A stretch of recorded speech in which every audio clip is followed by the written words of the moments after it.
50 a la fecha. No voy a profundizar mucho en todos los aspectos porque las personas que ya han logrado curiosear un poco de normatividad se han dado cuenta que el tema es bastante amplio, que hay muchísima tela para cortar y no pretendo que ustedes pues lo revisen todo. La idea es que hagamos sí, un bosquejo general. Entonces me va a permitir compartir la pantalla de la presentación de PowerPoint para dar inicio a la sesión y que ustedes puedan conocer de primera mano y con eso basarse pues para poder hacer la línea cronológica o la línea de tiempo, las herramientas TIC que yo les sugerí o pues las que ustedes encuentren en Google. Bien, entonces...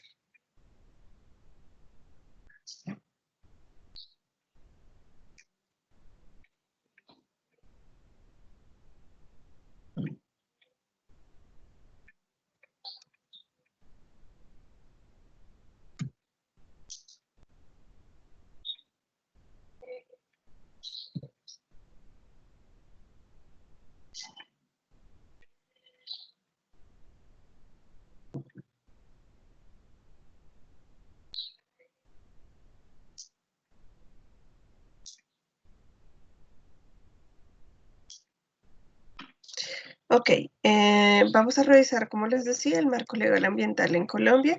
Entonces, lo primero pues que habría que mencionar al respecto del marco legal es que Colombia es un país que cuenta con una gran cantidad de normas ambientales, admiradas y reconocidas pues a nivel mundial, las cuales incluso han servido de guía para la elaboración de normas similares en otros países.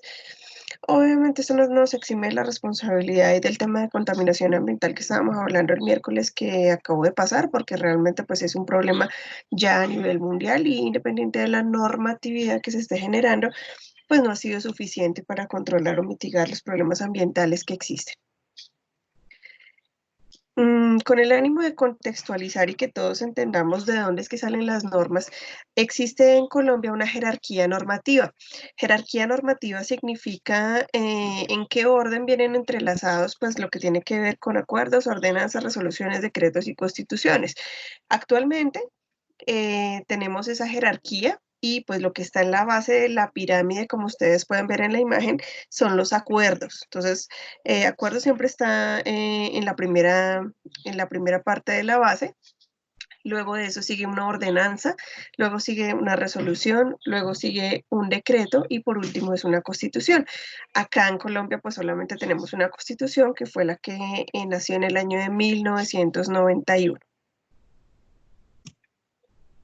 Para ampliar un poquito estos términos, entonces, ¿qué significa un acuerdo? Un acuerdo es una decisión tomada en común por dos o más personas, por una junta, asamblea o tribunal. También se denomina así a un pacto, a un tratado o resolución de organizaciones, instituciones, empresas públicas o privadas. Ordenanzas. Las ordenanzas son disposiciones con carácter general dictadas en el ámbito de las administraciones públicas y están dirigidas pues a todos nosotros que somos los ciudadanos. Resoluciones. Las resoluciones se dan a través de un pronunciamiento escrito hecho por una autoridad administrativa sobre una cuestión que ha sido sometida a debate y a discusión. El decreto, el decreto es un tipo de acto administrativo que está emanado habitualmente por el Poder Ejecutivo y que generalmente posee un contenido normativo o reglamentario. Por estas fechas, pues por la contingencia del COVID, hemos visto que se han generado muchísimos decretos que han girado alrededor pues, de toda la normatividad de COVID en todos los aspectos ambientales, económicos, de salud, de la parte, pues, la parte de los trabajadores. Entonces, esos son decretos. Bien, vamos a ver un video que nos va a ilustrar un poco de esta normatividad. Son únicamente 3 minuticos para que pongamos, por favor, atención, especial atención en el mismo. Entonces, regálenme un segundito, por favor. Ya coloco el video.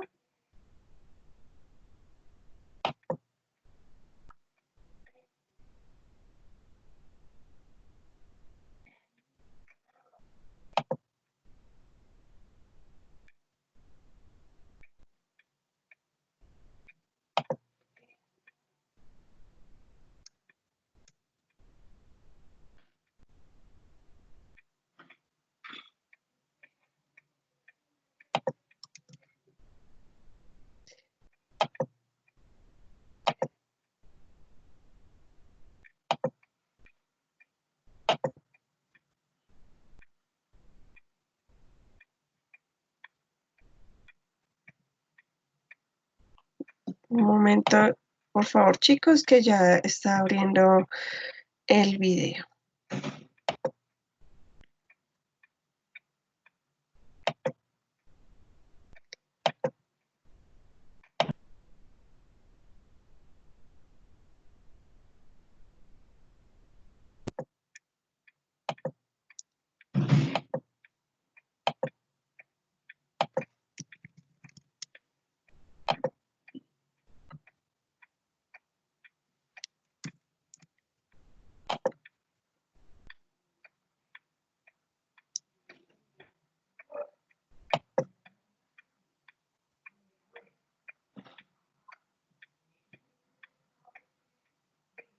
El día de hoy les voy a contar cuáles son los aspectos legales más representativos de medio ambiente.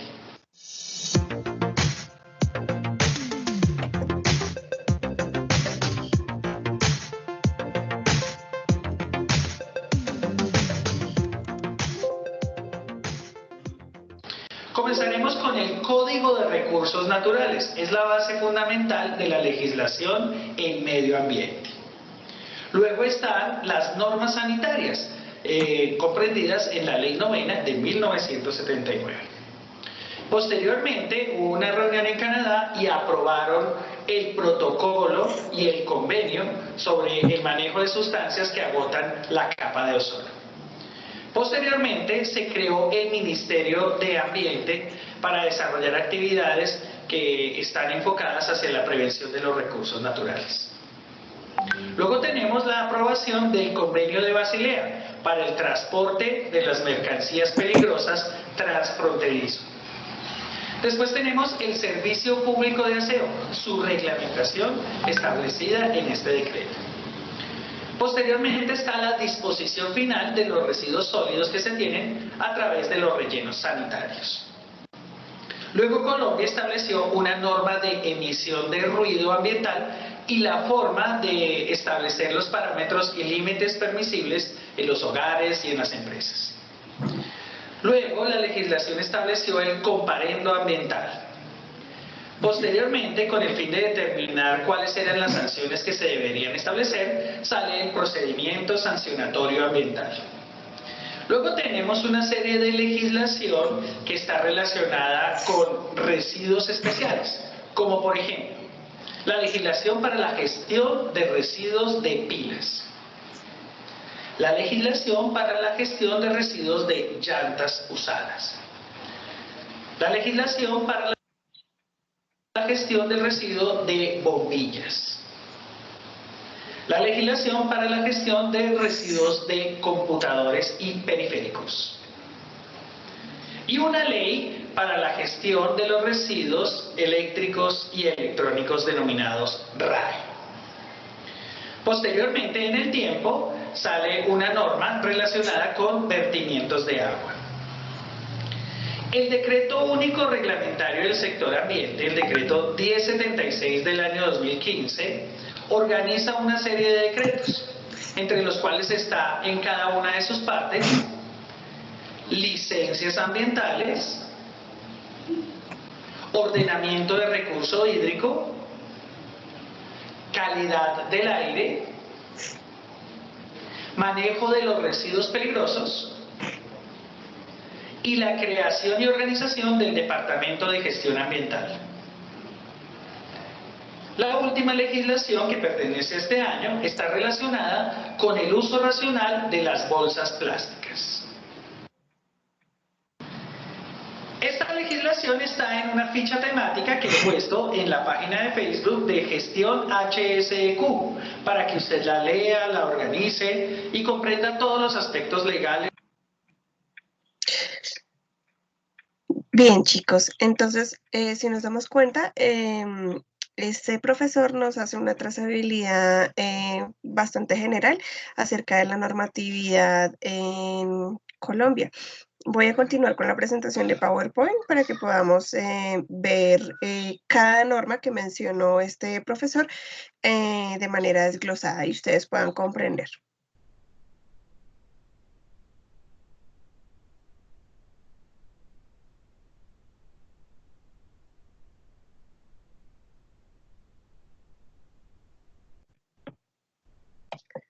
Un momento, ya les comparto, por favor, la presentación de PowerPoint.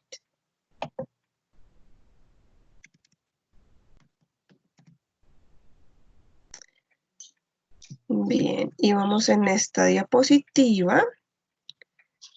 Entonces, ya la ponemos en grande.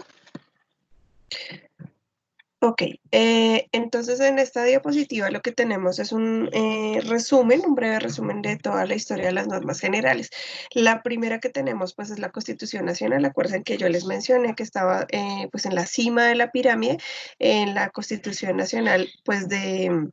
el artículo 79 y 80 habla del derecho a gozar ambiente sano y planificación del manejo, aprovechamiento de los recursos naturales, y faculta la Ley 23 de 1973 la creación del Código de Recursos Naturales. Después de eso vino un decreto ley 2811 en 1974 que fue el Código de Recursos Naturales. Después vino el decreto 622 en 1977 que reglamentó el sistema de parques nacionales naturales. Luego vino el decreto 1608 en 1978 que reglamentó actividades relacionadas con el recurso de fauna silvestre y de sus productos.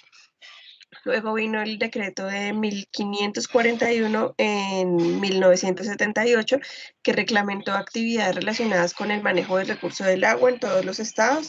Luego vino la ley 9 de 1979, que es el Código Sanitario y decretos reglamentarios. La ley 2 de 1982, que reglamentó pues las emisiones. La ley 2104 de 1983 reglamentó los residuos sólidos. La ley 2105 reglamentó el agua potable en el 83 también. Y el decreto de 1594 en el 84 reglamentó los usos del agua y residuos líquidos. Entonces, ¿cómo inició, digamos, todo este recorrido pues alrededor del derecho ambiental en Colombia? Inició en 1913 con leyes referentes a la protección de los bosques. En 1973 se crea la ley Marco, la cual autoriza la expedición del Código de los Recursos Naturales y por primera vez se habla de medio ambiente, de contaminación ambiental y se establece que el medio ambiente pues finalmente es un patrimonio del pueblo colombiano como tal.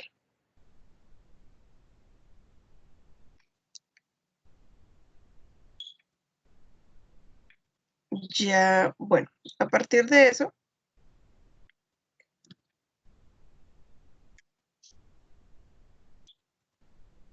permítame un tantico. Ok. No sé qué pasó, que dejé de compartir pantalla.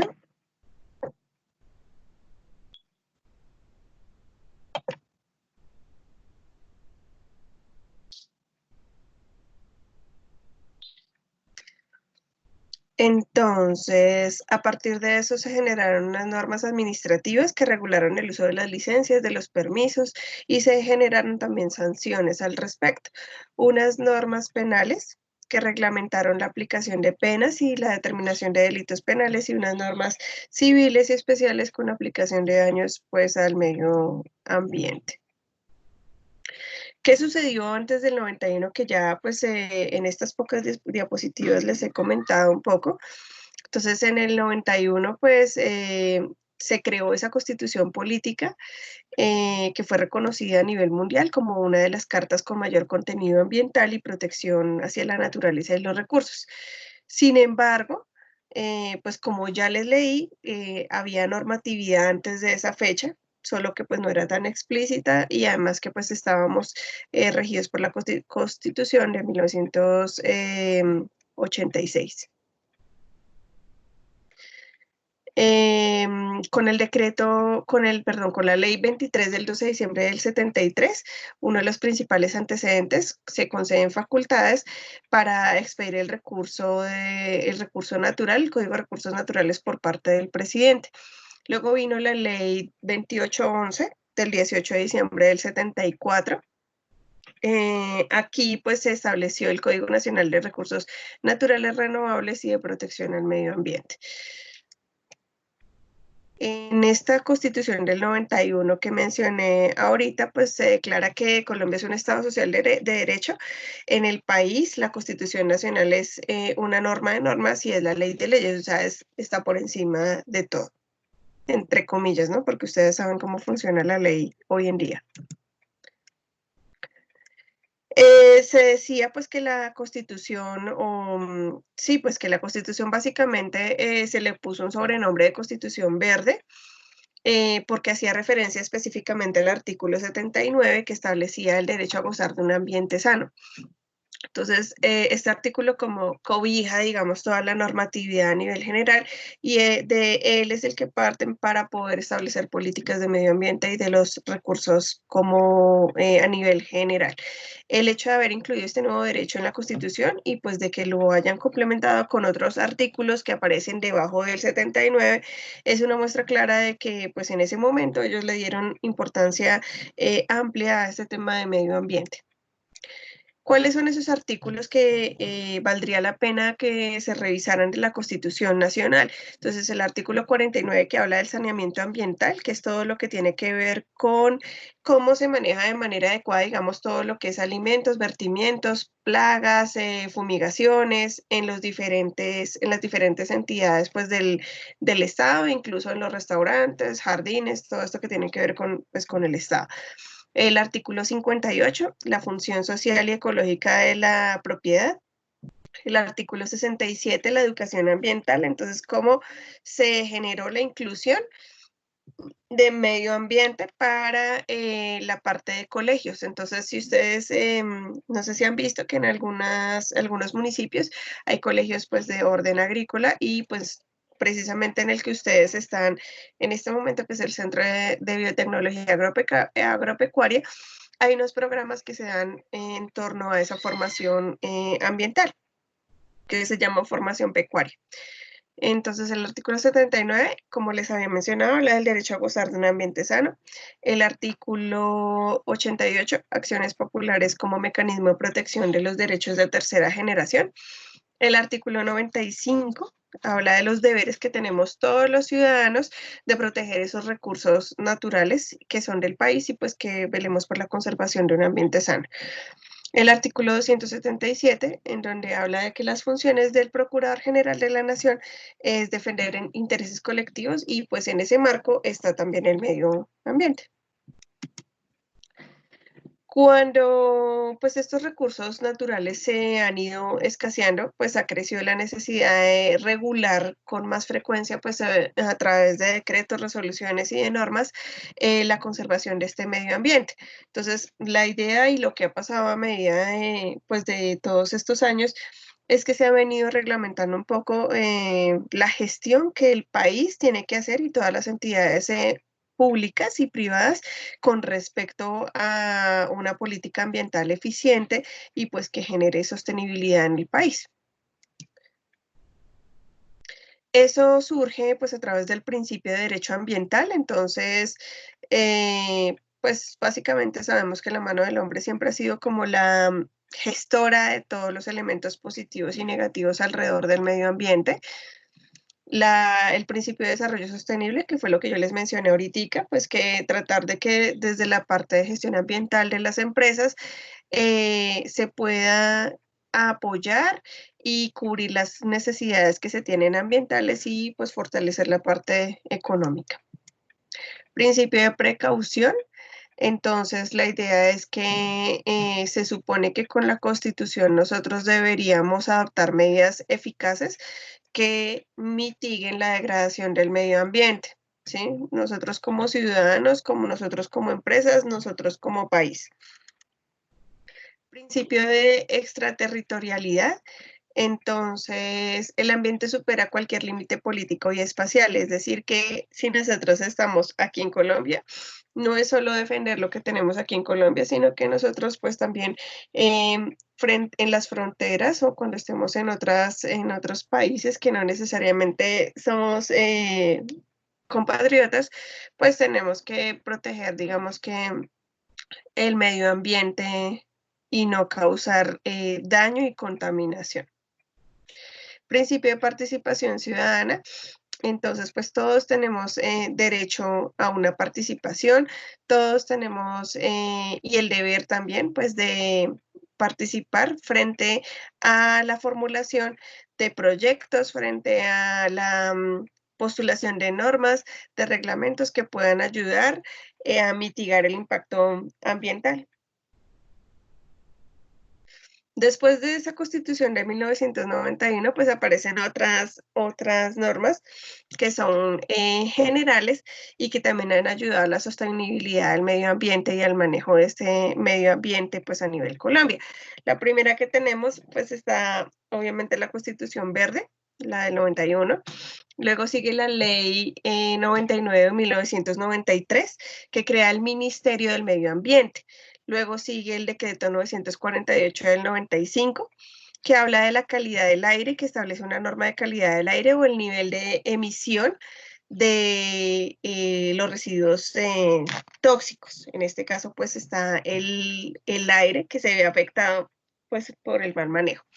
Luego viene el decreto 1713 del 2002, perdón, que tiene una ley 1259 del 2008, una ley 1333 del 2009, una ley 1466 del 2011, un acuerdo, bueno, y todos estos que les acabo de mencionar, pues establecen los comparendos ambientales de aseo, de limpieza, de recolección de escombros, del manejo adecuado para los residuos tóxicos, del régimen sancionatorio ambiental.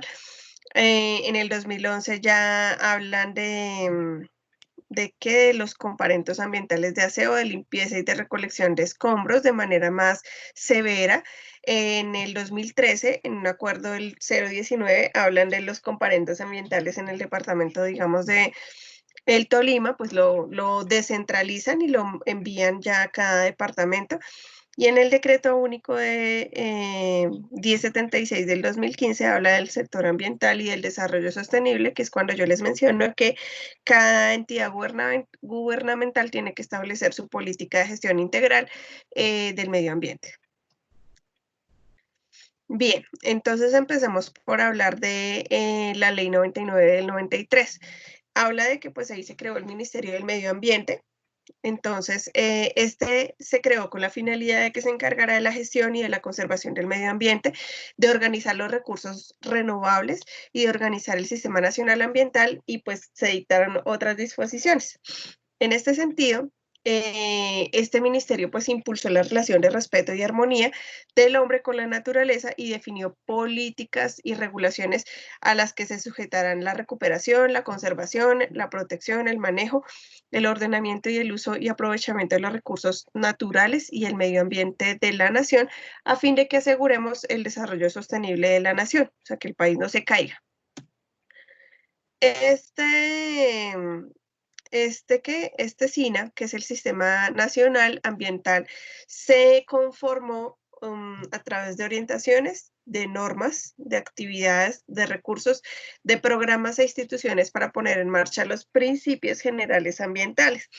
Y pues fue orientado hacia las entidades del Estado con responsabilidad ambiental, las ONG y todas las entidades públicas que tuvieran que ver con investigación y desarrollo tecnológico para que pudieran establecer, como les digo, esa normatividad.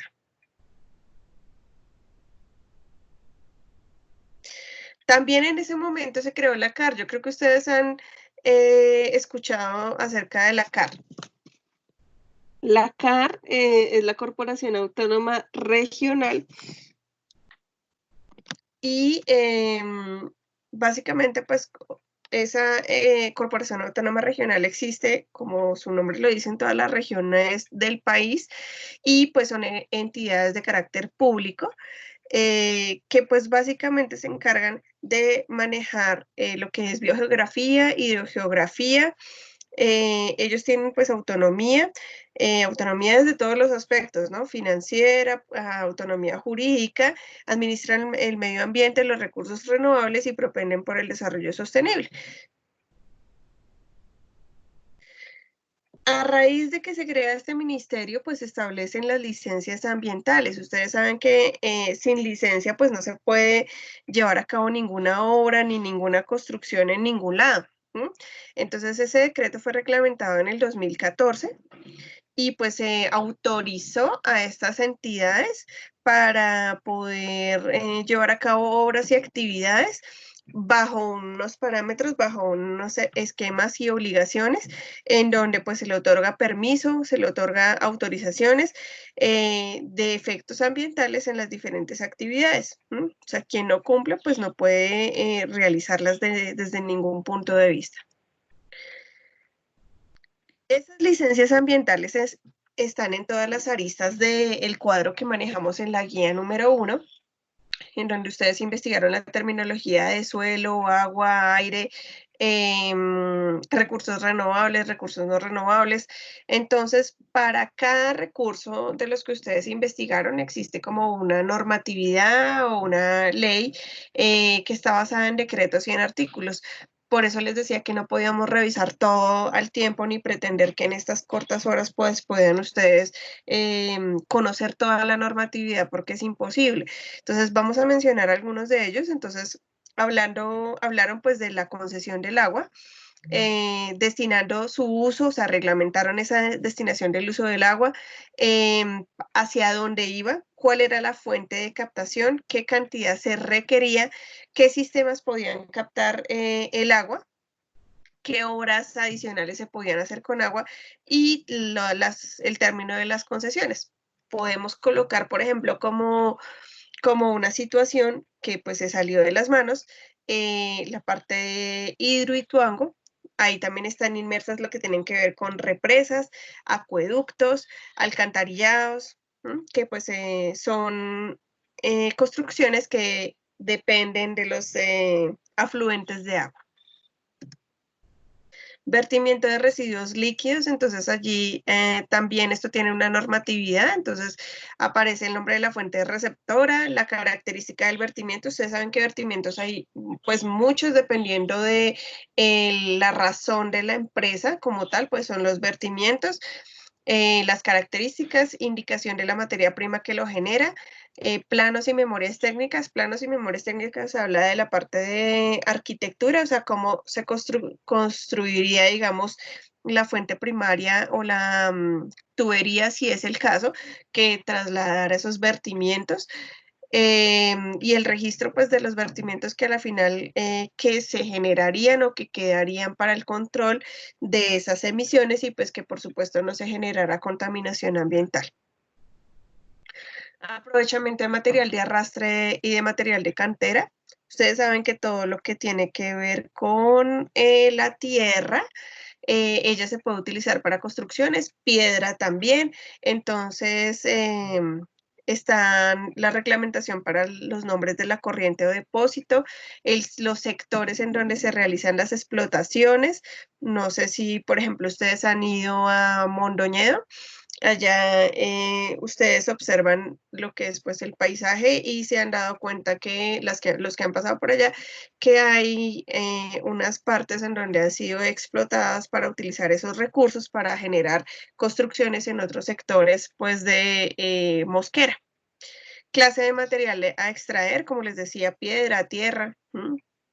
Destino del material, para dónde va eso, obras civiles o públicas o privadas que se puedan afectar por la explotación y cuáles serían los sistemas de explotación que se utilizarían para poder recolectar esos recursos y que pues tampoco cause un impacto ambiental importante en el sector donde se realice. Las emisiones atmosféricas, que ya también lo mencionamos como fuentes de contaminación ambiental, ellas están reglamentadas, entonces se debe tener una información meteorológica básica del área. Entonces, si ustedes han escuchado noticias, se han dado cuenta que en las grandes ciudades tenemos un problema ambiental y existen unos medidores, digamos, meteorológicos del ambiente que pues han sido creados con la finalidad de medir qué tanta grado de contaminación ambiental se presenta a razón de estas emisiones atmosféricas hechas por los vehículos y por las empresas que están. Entonces, Idealmente todo esto debe cumplir una normatividad y una reglamentación describiendo cuáles son las obras y las actividades que generan las emisiones. No sé si ustedes recuerdan que la mayor contaminación está en Bogotá, por ejemplo, al lado de Kennedy y Bosa, porque hay muchas empresas que están hacia ese sector y que hacen muchas emisiones que son contaminantes para la comunidad y para la atmósfera. El plano incluyendo el flujograma de los puntos de emisión, pues cada vez que se construye una empresa que se va a encargar de generar emisiones atmosféricas, debe pasarse en unos planos pues que le orienten al Estado cómo va a ser distribuido esto. Y las indicaciones de las características técnicas de chimeneas o fuentes de emisión. Entonces, las chimeneas, por ejemplo, en los hogares también pueden generar contaminación si no son chimeneas, si son chimeneas, digamos, donde se expele emisiones atmosféricas en donde son contaminantes para el medio ambiente y pues para la salud. También tenemos pues que eso tiene, digamos que aparte de como tal el grueso que es una legislación, pues se establecen unos decretos particulares. Para el agua tenemos el decreto que salió en el año de 1978, en donde se reglamentaron las aguas no marítimas. En 1981 se modificó, en donde pues se le abrió el espacio para que el ciudadano o toda persona natural y jurídica pudiera obtener aprovechamiento de las aguas para unos fines especiales, por ejemplo, el abastecimiento doméstico, el riego, la silvicultura y el uso industrial. Generación térmica o nuclear de electricidad, explotación minera y tratamiento de minerales, explotación petrolera, inyección para generación geotérmica, generación hidroeléctrica, generación cinética directa, flotación de maderas, transporte de minerales y sustancias tóxicas, acuicultura, perdón, y pesca, recreación y deportes, usos medicinales y otros usos similares. Entonces, si observamos, los derechos adquiridos a nivel constitucional son bastante amplios con respecto al uso del agua. También precisamente por eso es que se generó tanto detrimento y por eso vemos que ahora tenemos un déficit importante de lo mismo y hay unas represas, por ejemplo, que abastecen a nivel Colombia y ya tenemos un déficit alrededor del 40% de este recurso natural que es tan importante.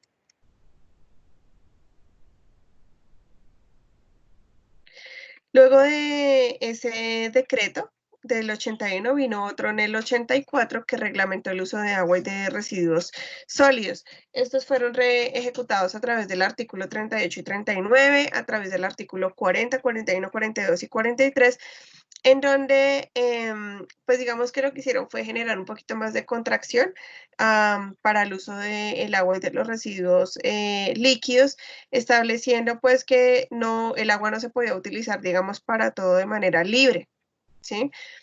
Precisamente para tratar de conservarla un poco. En el 97 ya se pusieron a pensar en que teníamos problema de agua y generaron un programa de uso eficiente y de ahorro del agua para pues mitigar el riesgo de que el agua se acabara como recurso natural y por eso crearon, digamos que unos alcantarillados, crearon el acueducto, el riego, el drenaje, la producción hidroeléctrica y pues que se generaron como proyectos sostenibles tanto a nivel económico como del recurso hídrico.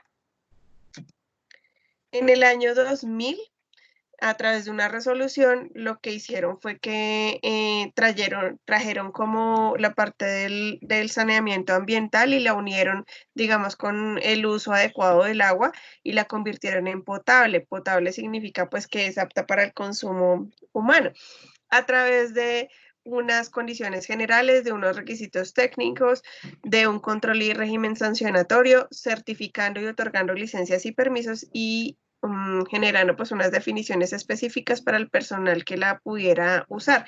Entonces, cuando hablamos de sector agua potable y saneamiento básico, existen, digamos, unas certificaciones específicas que todas las entidades públicas que manejan agua potable, que hacen saneamiento ambiental, tienen que cumplir para poder trabajar, para habilitar su servicio. Entonces, decreto 3100 del 2003 y decreto 3440 del 2004. Entonces, ahí se reglamentaron las tasas retributivas por la utilización directa del agua como receptor de vertimientos puntuales. Es decir, que se convirtió en que ahora sí tenían que pagar por el uso de ese recurso. Entonces, pues obviamente eso generó un ingreso adicional a la cartera del país, y pues todo eso pues finalmente fue o ha sido fiscalizado y controlado para evitar pues reclamaciones de ese recurso. En el 2007, el decreto 1575, entonces ya lo que hizo fue generar un sistema para la protección y control de la calidad del agua y el consumo humano. Es decir, no era solo convertirla en potable, sino que se debían realizar unos estudios específicos para que esa agua pues no fuera a generar alteraciones en la salud y en el medio ambiente como tal. Entonces, controlaron la calidad del agua, monitorearon los riesgos para la salud y pues también generaron control a las empresas que empezaron a ser productoras de, pues, de los envases de agua, revisando de dónde salía la calidad, cómo era ese proceso a través del saneamiento ambiental. En el año 2010, el decreto 3930 estableció las disposiciones relacionadas con los usos del recurso hídrico, el ordenamiento del recurso hídrico y los vertimientos del recurso hídrico a lo que es suelo y alcantarillado. Entonces, para eso se generaron requisitos de permisos de vertimientos. Sí, o sea, no cualquier persona puede coger y abrir una zanja en la calle y generar un vertimiento. Los suelos también que tienen otra reglamentación, ¿sí? La primera apareció en el año de 1997, entonces se reglamentó el uso del suelo a través de que del POT, del Plan de Ordenamiento Territorial. Por eso todas las alcaldías de todos los municipios y ciudades tienen un POT. Ahí pues lo que se hace es establecer cuáles serán las estrategias, las metas, los programas y toda la normatividad que tiene que ver con el uso del suelo. Llámese construcciones, llámese vertimientos, riegos.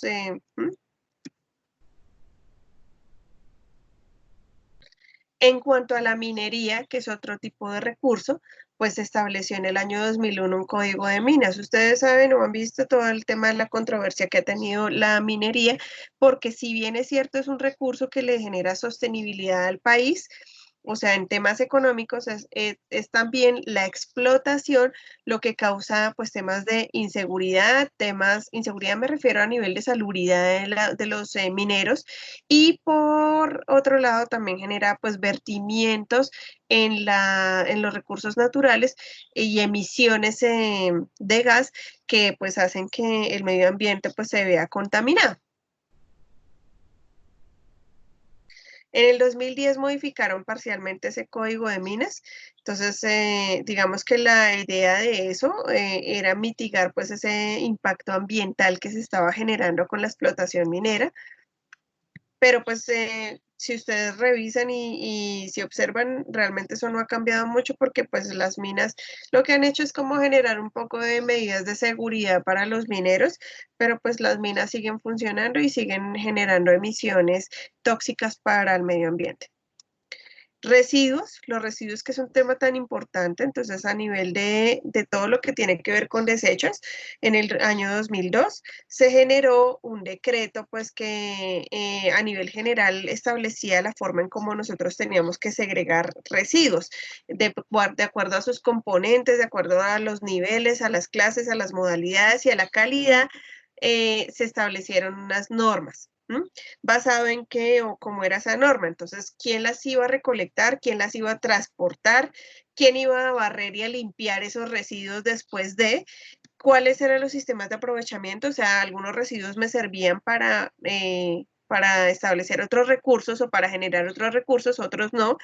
La disposición final, o sea, cómo guardarlos adecuadamente para que no generen daño a la salud y quiénes iban a ser los encargados de la prestación del servicio de aseo. Por ello, en el año 2003, a través de una resolución, 1045 se adaptó una metodología de gestión integral de residuos, porque pues inicialmente dijeron, bueno, sí, salen estos residuos, se puede hacer de esa manera, pero pues no había una claridad específica de cómo tenían que manejarse. Entonces, eso se conoce con el nombre de PGIRS. PGIRS es el plan integral, plan de gestión integral de residuos sólidos, ¿sí? Todo lo que yo puedo coger. Entonces, ese conjunto ordenado de objetivos, de metas, de programas, de proyectos y actividades definidos por un ente territorial para la prestación del servicio de aseo basado en la política de gestión integral de residuos sólidos. Entonces, ustedes ven ahí en la imagen de la diapositiva que hay diferentes tipos de canecas, que no todas las canecas aplican para todos los sitios. ¿Sí? Si es en un hospital, aplican todas las que ustedes están viendo ahí. Si, digamos, es en el centro de formación, solamente aplica lo que es plástico, cartón, papel, vidrio y ordinario, no aplica nada más. Biológico solamente es para hospital. El decreto 1140 del 2003, entonces, modificaron los decretos anteriores relacionados con el almacenamiento de esos residuos. En cuanto a los residuos peligrosos, son los residuos que pues, pueden afectar la salud y aparecen en los hospitales en su mayor escala, en laboratorios. Entonces también se reglamentó cómo era que tenía que darse esa gestión integral. Entonces partieron en dos. Una cosa es la gestión integral de residuos peligrosos allá en el hospital o en las entidades que manejan todo lo que tiene que ver con salud y patología, y otra muy distinta, los que no manejan eso, ¿sí? O nosotros en nuestra casa.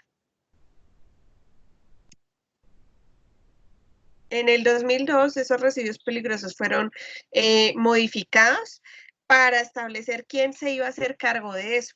Es decir, Ecocapital, los prestadores o los transportadores que recogen las basuras a nivel general, ellos mismos no podían encargarse de recolectar esas basuras que eran residuos peligrosos. Por eso separaron completamente el transporte y establecieron que debían haber unas empresas que se encargaran de recoger esa parte peligrosa, clasificándola, etiquetándola y rotulándola. Y pues el resto de residuos sí puedan ser recogidos por estas empresas públicas. En el 2005, pues se reglamentó la prevención y el manejo de los residuos o desechos peligrosos, caracterizándolos y mitigando el riesgo pues, del impacto ambiental y en la salud de las personas. Hay unos residuos especiales como los que tienen que ver con construcción, demolición, capa orgánica del suelo, subsuelo de excavación. Eso se reglamentó a través de la resolución del 94. Luego en el 2008, entonces se estableció que iban a generarse unos comparendos ambientales si habían infractores, o sea, si había residuos de aseo, de limpieza, de recolección de escombros. O sea, una persona no puede ir allá a hacer una excavación a una montaña y dejar eso como si nada hubiera pasado, ¿no? Tiene que acogerse a la normatividad. El aire también tiene su norma. Entonces, el aire a través del decreto del 95 se reglamentó la protección y el control de la calidad del aire.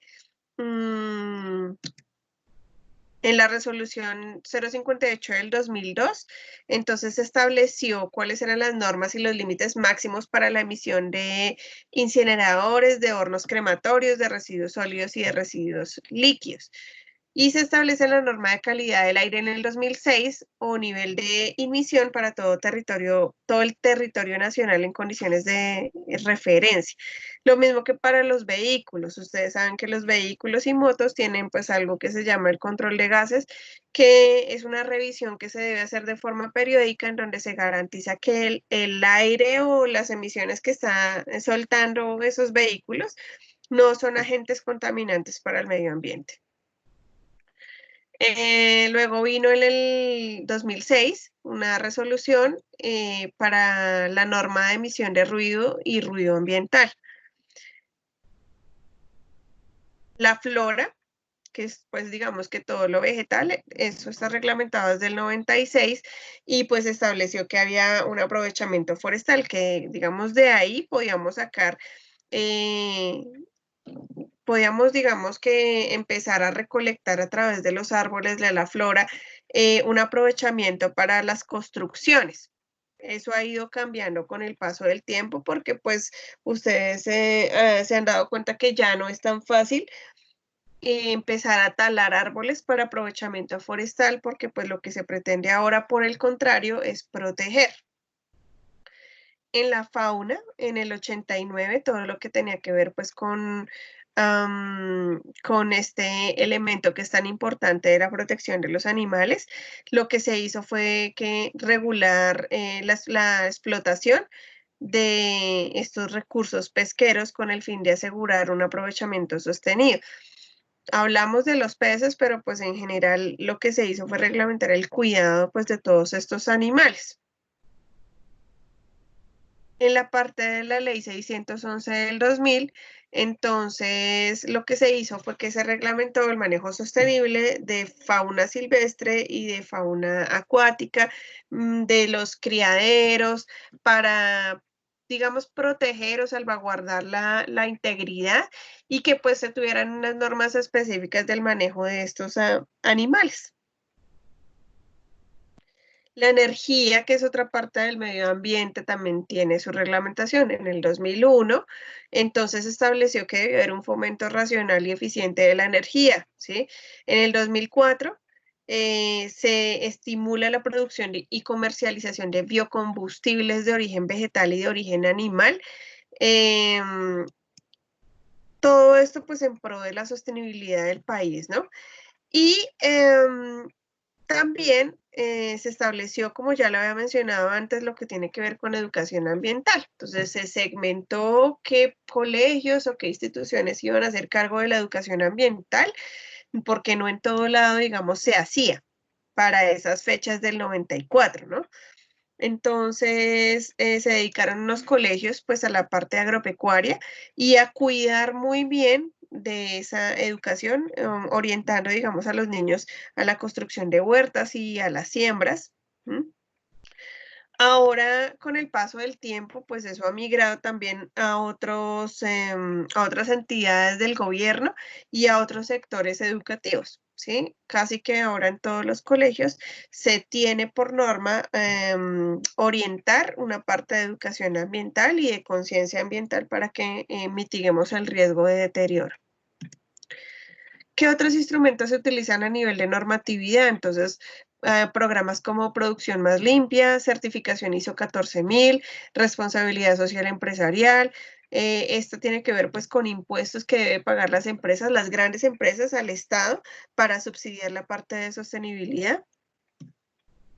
Producciones más limpias, entonces es una estrategia ambiental en donde se generan los procesos productivos en los servicios y pues esto tiene la finalidad de reducir riesgos relevantes a los humanos y al medio ambiente.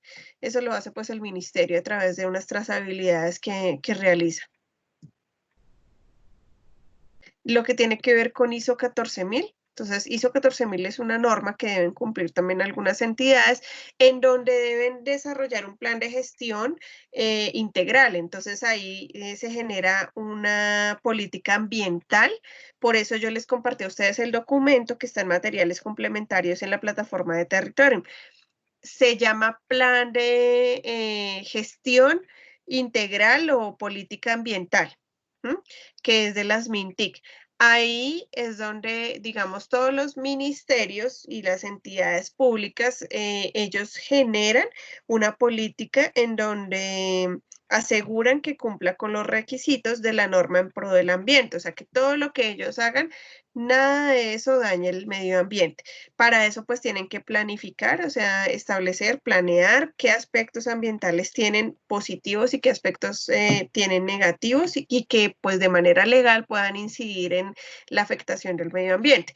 Luego de que planean, ellos pues implementan y operan todos los recursos, las funciones, la responsabilidad, la autoridad, la comunicación y la documentación de todos los procesos que como entidad manejan.